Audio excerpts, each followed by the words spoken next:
Noches, gracias por acompañarnos en Impacto BTV Estelar. Saludamos a los que nos siguen a través de las diferentes plataformas y también a través de Acción Radio. Así iniciamos este informativo.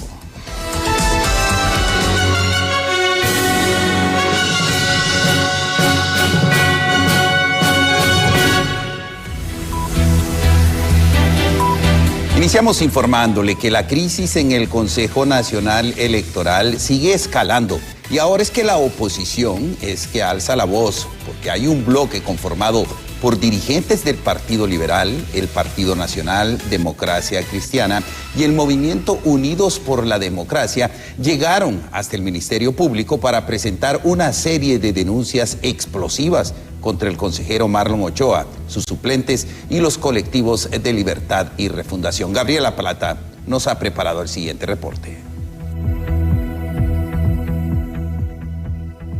La tormenta política arreció este día frente al Ministerio Público. Unidos en un solo bloque, dirigentes del Partido Liberal, Partido Nacional, Partido Democracia Cristiana y representantes ciudadanos del Movimiento Unidos por la Democracia llegaron con una misión: interponer múltiples denuncias penales contra el consejero Marlon Ochoa, los consejeros suplentes y los colectivos del Partido Libertad y Refundación. La acusación es contundente. Aseguran que Ochoa y su entorno están obstruyendo el cronograma electoral y cometiendo delitos electorales que ponen en jaque la transparencia del próximo proceso del 30 de noviembre.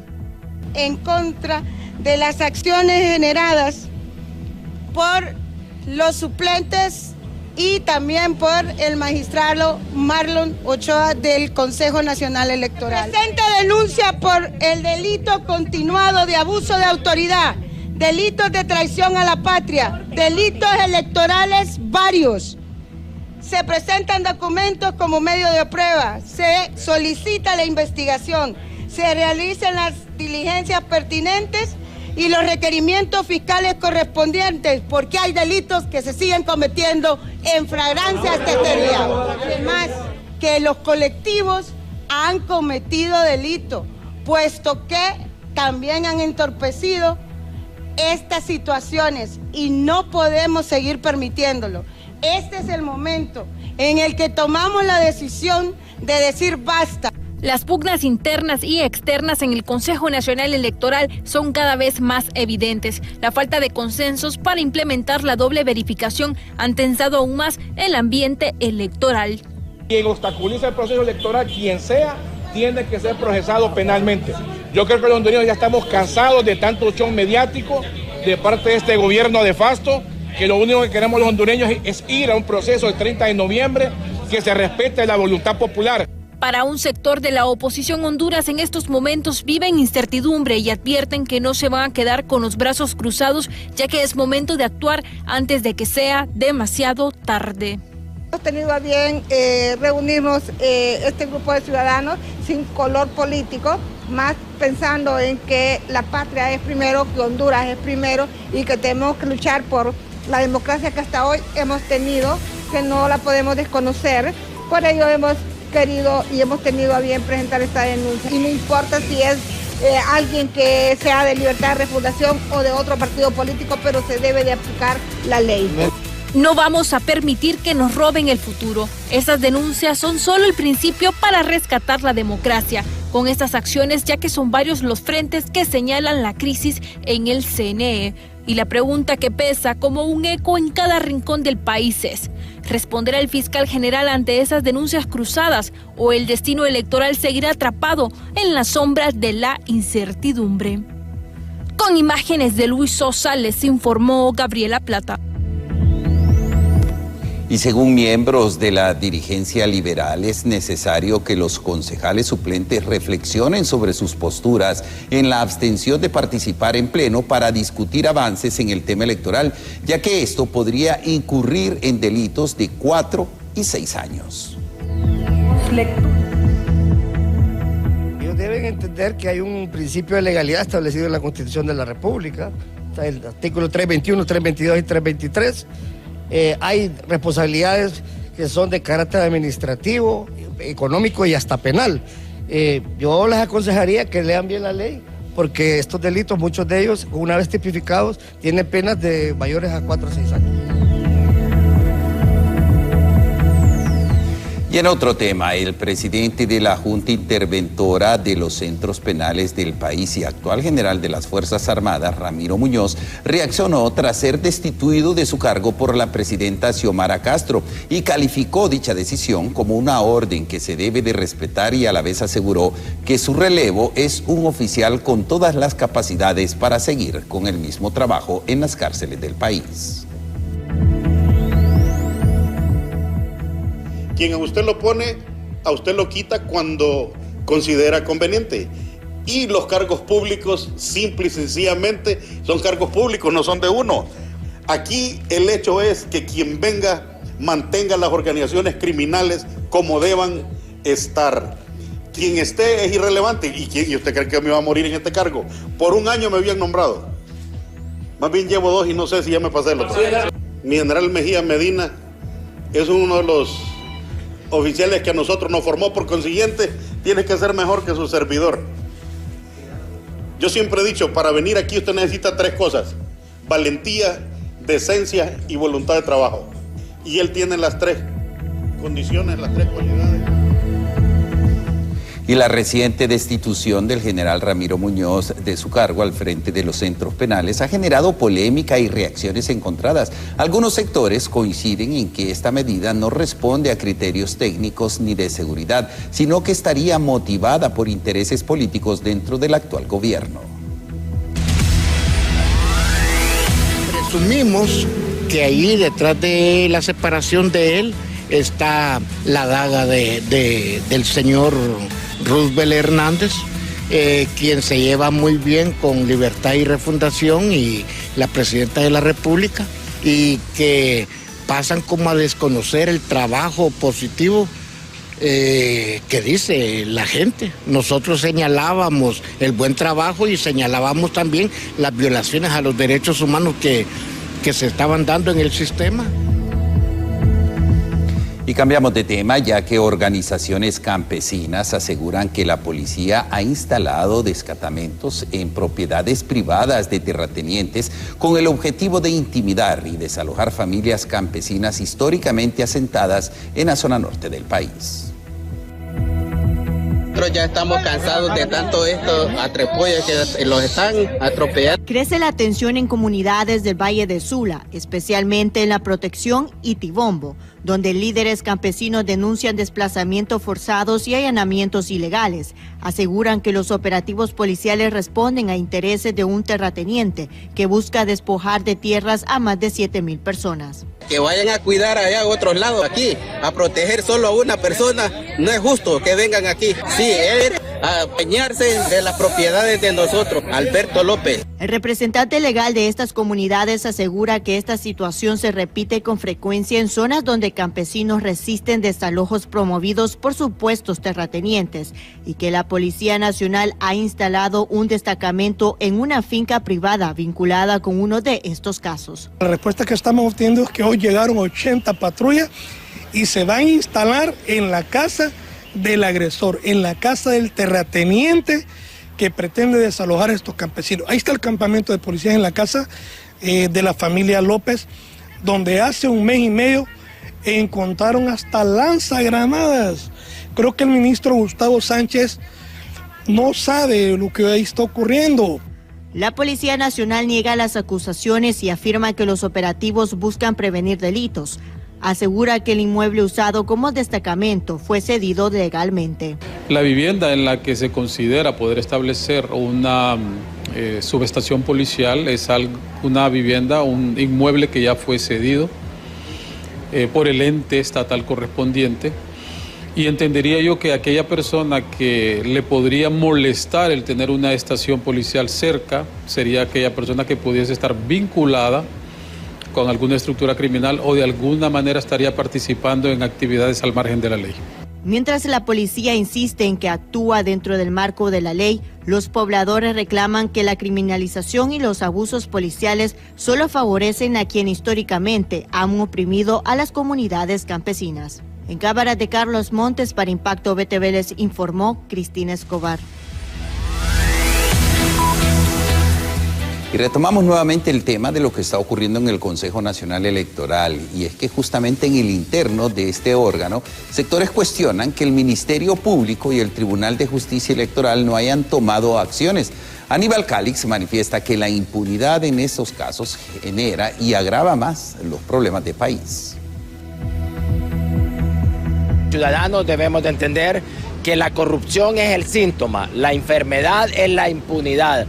Cuando en el país usted hace cualquier cosa y no le sucede nada, entonces usted crea ese ambiente en el cual la corrupción sigue creciendo. ¿Qué es lo que ha sucedido en nuestro país? En nuestro país, desafortunadamente, el Ministerio Público, el sistema de justicia, sigue trabajando bajo ese lema de para mis enemigos la ley y para mis amigos todo. En cuanto al marco legal, nosotros tenemos los marcos legales necesarios, tenemos... Zona Norte, ya que nos tiene reacciones de parte del COEP. ¿Qué piensan en relación a lo que está ocurriendo justamente en el Consejo Nacional Electoral? ¿Cuál es la duda que tienen, Cristina? Así es, buenas noches, licenciado. Bueno, es que con este informe que ha sacado el COEP, mencionado que prácticamente Honduras está rezagado con esta verificación electoral. No hay filtros, no hay un proceso contundente, abogado. Bueno, buenas noches a todos. Prácticamente estamos con las elecciones generales en la espalda. ¿Y cómo es posible que no haya una planificación de parte del CNE? Que no haya un ordenamiento, qué camino se va a tomar con las elecciones.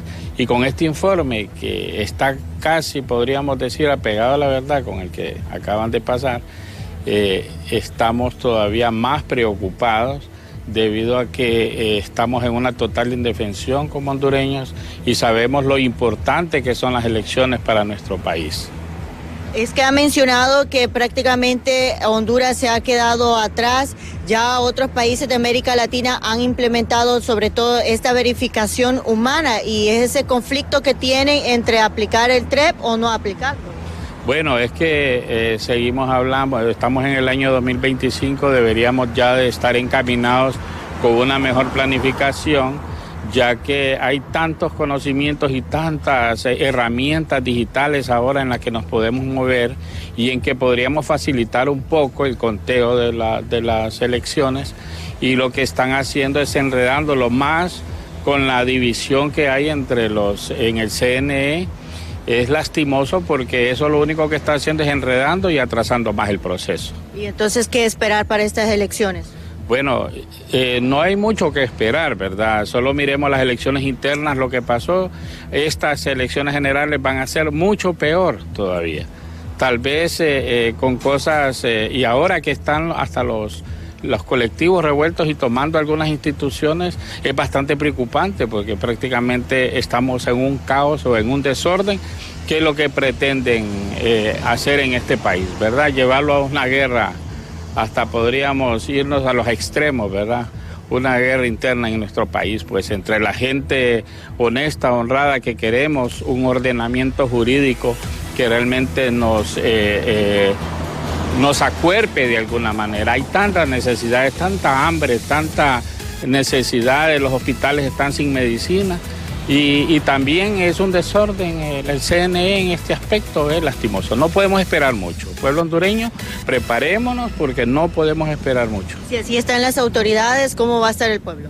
Vamos a estar en una situación peor que la que ya estamos. Estamos viviendo una calamidad tremenda y la situación va a empeorar, ¿verdad? Peor si el gobierno de turno no pretende colaborar de alguna manera. Podemos ver que Marlon Ochoa no se ha presentado a las reuniones.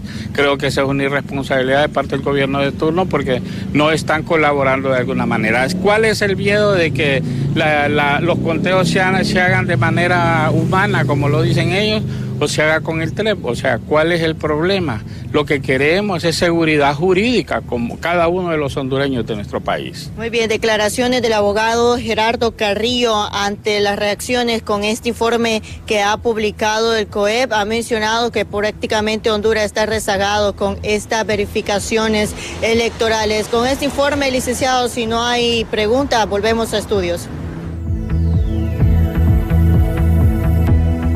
Gracias, Cristina. Inmediatamente damos paso a César Uceda, ya que tiene las reacciones del vicecanciller Gerardo Torres, quien recientemente estuvo de viaje, esto en Bruselas, en donde ha dicho claramente de que la Unión Europea tendrá personeros para el proceso electoral. César Uceda, con reacciones, César.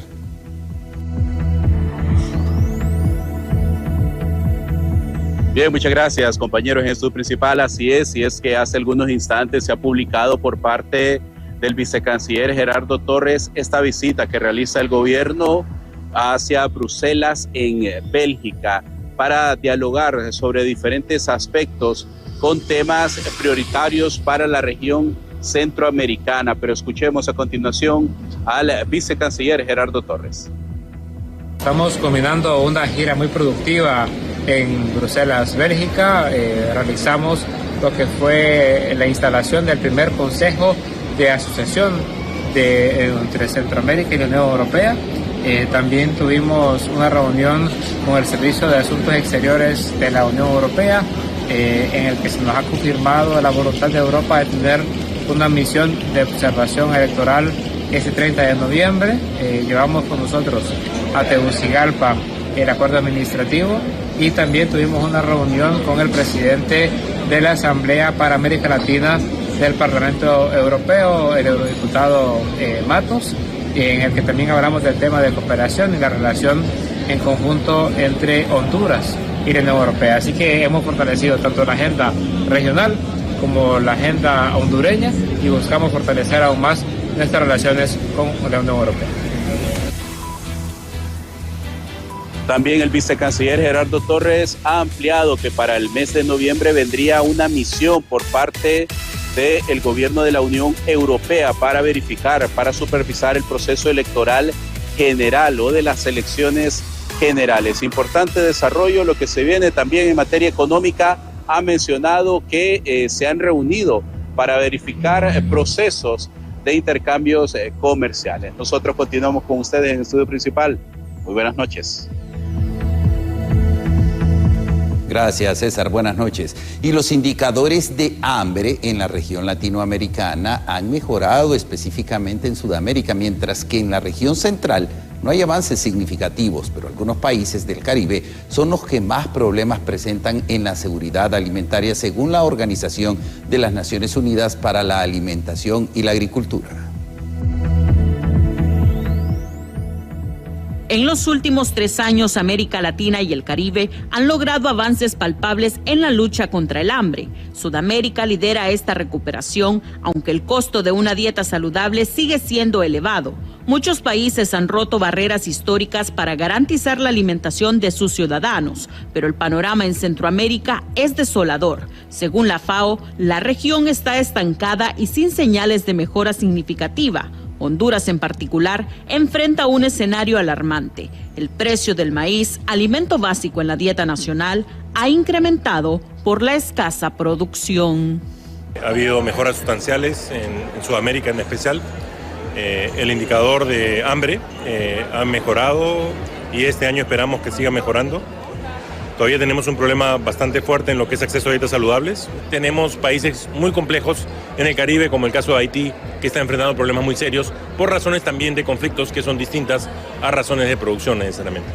El problema es estructural. Sin cambios en la producción agrícola, sin adaptación al cambio climático, Centroamérica seguirá siendo vulnerable y dependiente. Así lo confirman los agricultores, quienes señalan que la falta de sistemas de riego adecuados está asfixiando las cosechas y la tierra literalmente se está secando. Son cambios estructurales, cambios bien profundos, es decir, el país tiene las condiciones para poder producir las 52 semanas del año, es decir, tenemos ríos, tenemos valles, tenemos tierras productivas, tenemos los hondureños que somos resilientes, que somos personas de trabajo, pero si no hay una política establecida para generar que estos sistemas de riego se implementen en los valles, todos los años vamos a estar con esta misma dinámica que estamos hablando en este momento.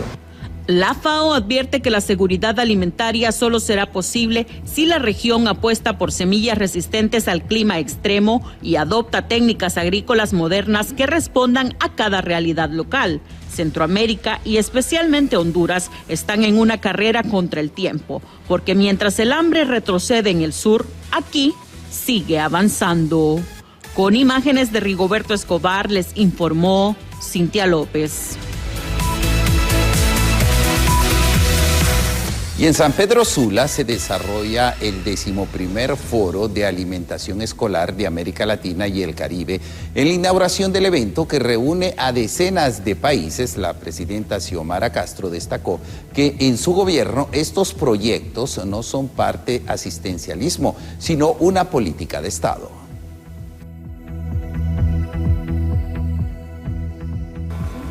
Tres años después, puedo decir con orgullo, el Estado volvió a servir al pueblo.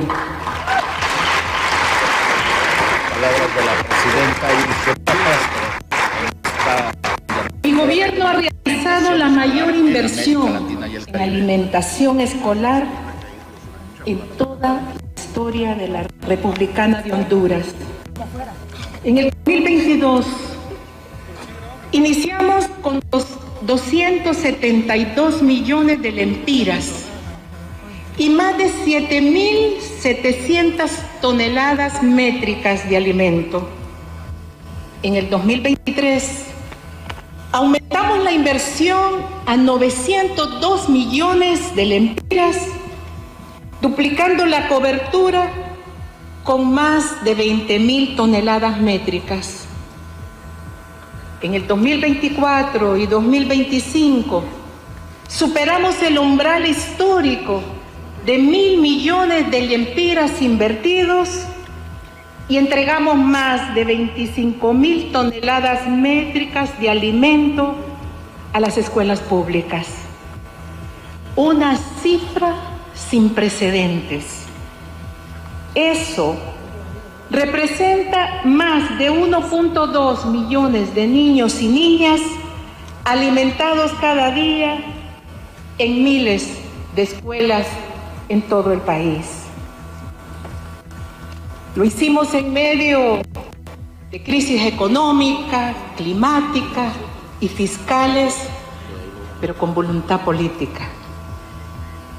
Este programa no es asistencialismo, es una política de Estado diseñada para romper la pobreza estructural, fomentar la producción local y dignificar la vida. Avecina o vaticina que se vendrá una avalancha de hondureños retornados, por lo que es necesario que el gobierno estatal refuerce el plan estratégico para mitigar la cantidad de desempleados.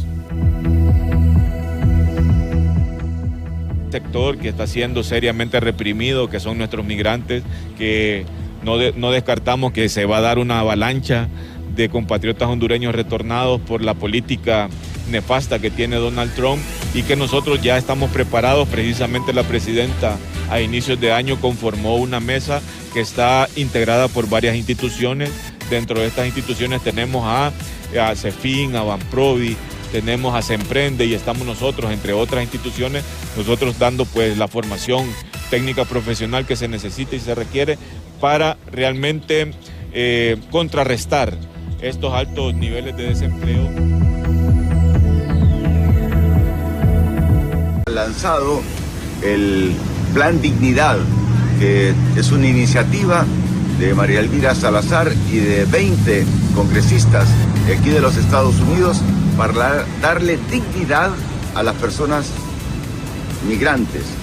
Y especialmente yo he venido acá, soy el único candidato a la presidencia interesado en estos 2,5 millones de compatriotas que viven aquí en los Estados Unidos y que están desprotegidos y que con la ley Dignidad van a estar protegidos en cuanto a medicina, en cuanto a que van a poder salir de Estados Unidos a ver a su familia, se les muere alguien o está enfermo alguien y pueden volver.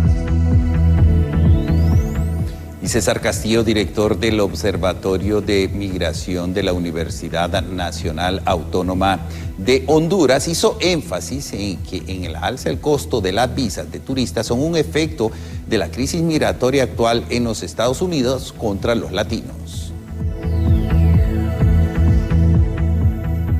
Se dio el primer aumento, pasó de $160 a $185, pero también ahora hay otra amenaza sobre el tema de las visas y que podría encarecer, aunque la embajada todavía no ha dado un pronunciamiento específico, porque recordemos que en el nuevo paquete de medidas económicas que el presidente Trump y que fue aprobado por el Senado y el Congreso de Estados Unidos establece ciertas regulaciones, incluso habla de una tasa de impositiva a las solicitudes de visa de $250, situación que no se ha dado y no hay una comunicación oficial por parte de la embajada en Honduras, pero bueno, está eso ya aprobado en el paquete de medidas económicas, pero también más allá de las visas, también hay otros paquetes de medidas económicas que afectan también a los hondureños, principalmente a los hondureños que solicitan refugio o que solicitan asilo en Estados Unidos, también los que están amparados en algún estatus de protección temporal o algún parol humanitario, principalmente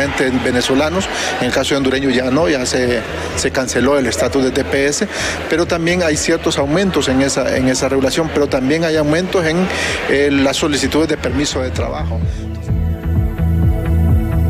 Y en otro orden de información, representantes de la industria maquiladora junto al gobierno trabajan haciendo lobby con autoridades norteamericanas para poder evitar que el gobierno de los Estados Unidos le aplique el arancel del 10% a los productos que exporta el país a la nación del norte.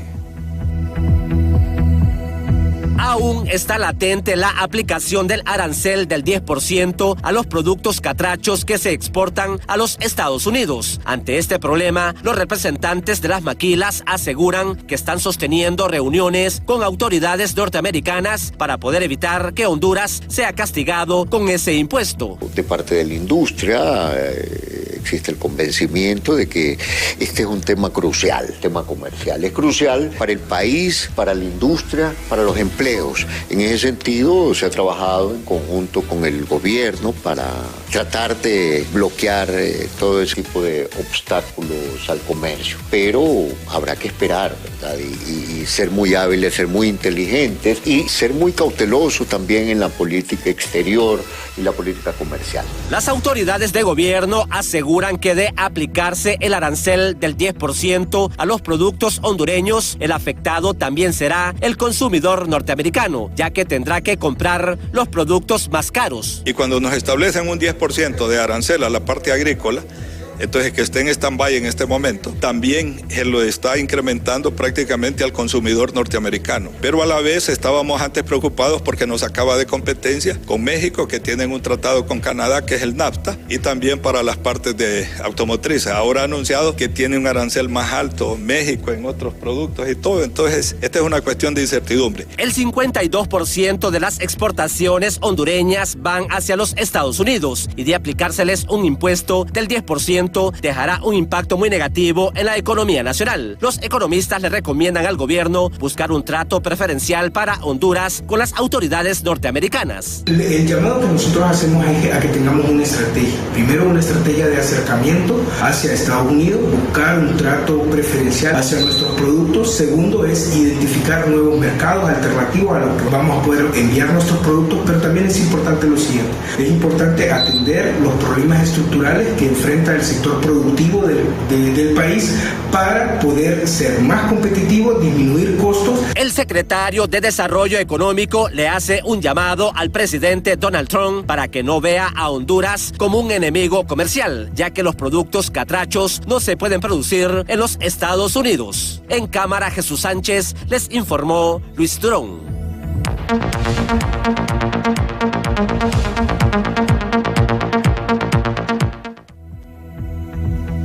Las alarmas están encendidas, esto en el corazón de Comayagüela. En el mercado La Isla, el comercio se desploma a niveles nunca antes vistos. Las ventas han caído hasta en un 80%, dejando a los vendedores al borde del colapso.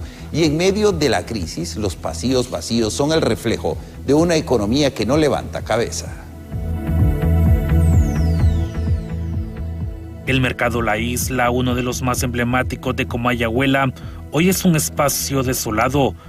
Las ventas han sufrido una estrepitosa caída de hasta un 80% y los comerciantes no ocultan su desesperación ante la falta de clientes y de dinero circulante. ¿Cuánto tiempo tiene de vender acá usted en la isla? 18 años. ¿Y había visto esto antes? Jamás, nunca. Siempre miraba gente pasar, le compraban a uno, pero este año ha sido pésimo. ¿Qué año más pésimo?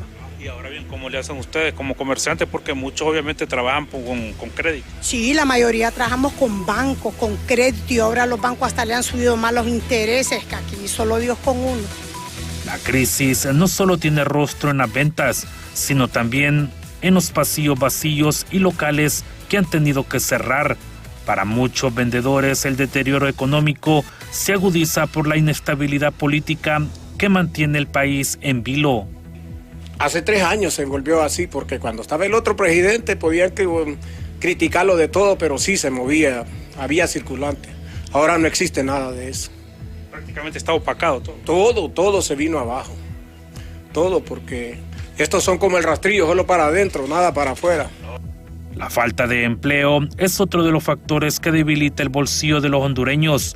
Cada vez son más las familias que simplemente no tienen con qué comprar. Un día vendemos, un día no vendemos y así.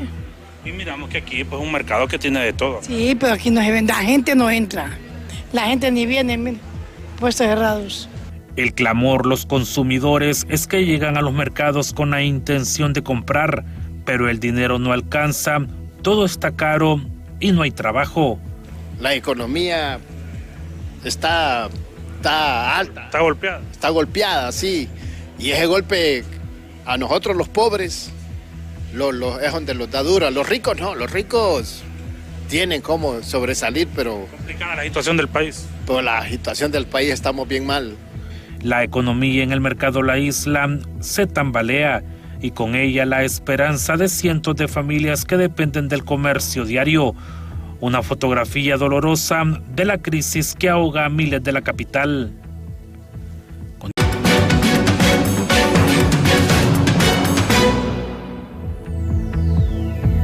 Seguimos informándole, ya que las construcciones verticales en San Pedro Sula van en ascenso. Actualmente se construyen 16 torres, con una inversión que asciende a los 2.000 millones de lempiras.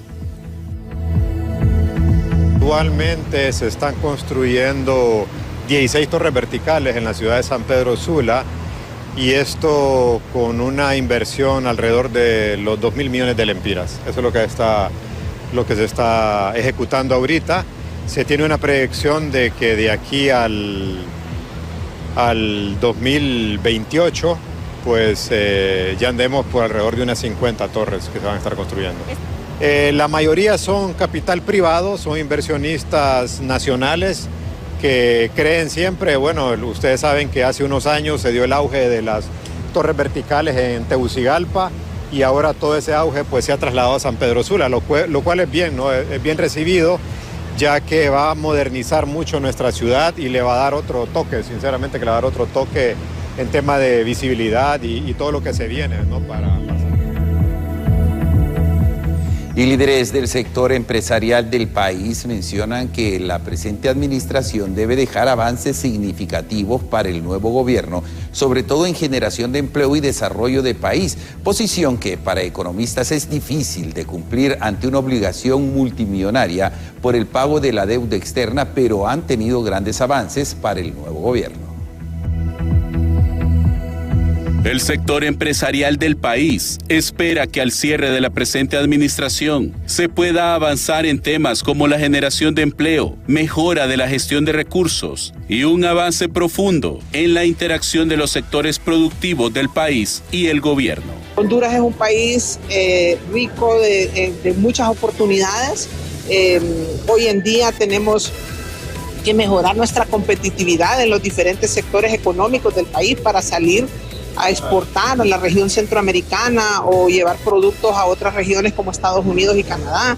Yo creo que ahí es donde nos tenemos que enfocar, en esos trabajos para mejorar las condiciones de vida de los hondureños.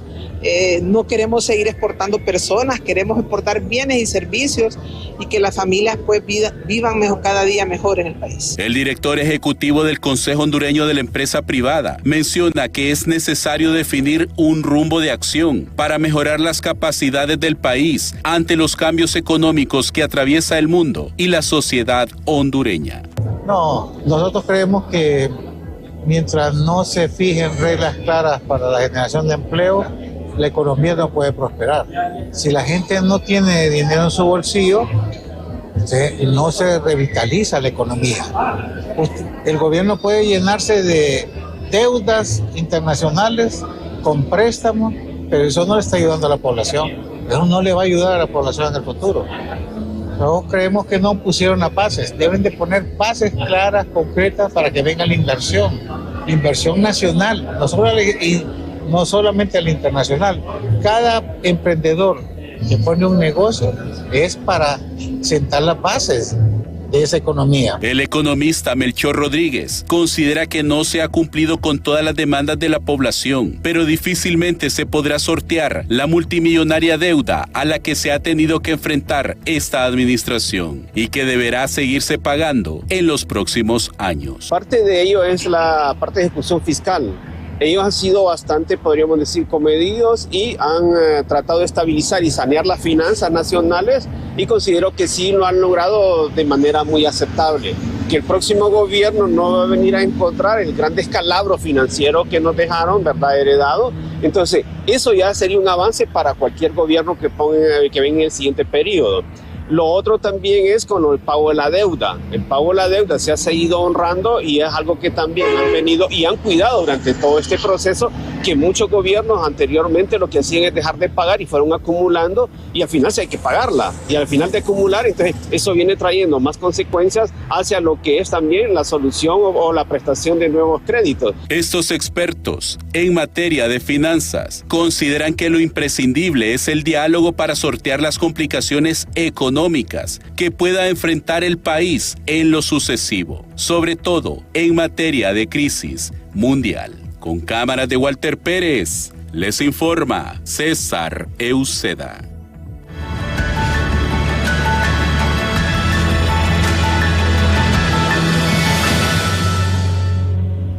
Las autoridades sanitarias han confirmado un rebrote de COVID-19 en Honduras, lo que ha encendido las alarmas en distintos centros asistenciales. El llamado es a retomar las medidas de prevención ante el aumento de casos registrados en las últimas semanas. Actualmente hay un rebrote de COVID-19 y también hay un rebrote de influenza. Entonces, para nosotros los médicos se nos complica hacer un diagnóstico correcto porque los síntomas que presentan ambas enfermedades son similares. Los pacientes que actualmente están reportando a la Secretaría de Salud Pública, 4 han fallecido, ya sea por COVID o por influenza, porque han desarrollado una neumonía que en alguna forma tiene que estar recibiendo tratamiento intrahospitalario. Nosotros siempre aconsejamos a las personas que si van a ir a un lugar donde vaya hacinamiento o muchas personas, que usen mascarilla, que ese es el mayor. Y el director del Instituto Nacional de Migración menciona que los requisitos que ha impuesto el gobierno de Estados Unidos a los hondureños de vacunas contra el sarampión se aplica, pero únicamente a menores de entre 1 año y 10 años. Además, menciona que se cuenta con los insumos necesarios para la entrega de pasaportes y en el caso de ser emergencia en 24 horas se realiza el trámite.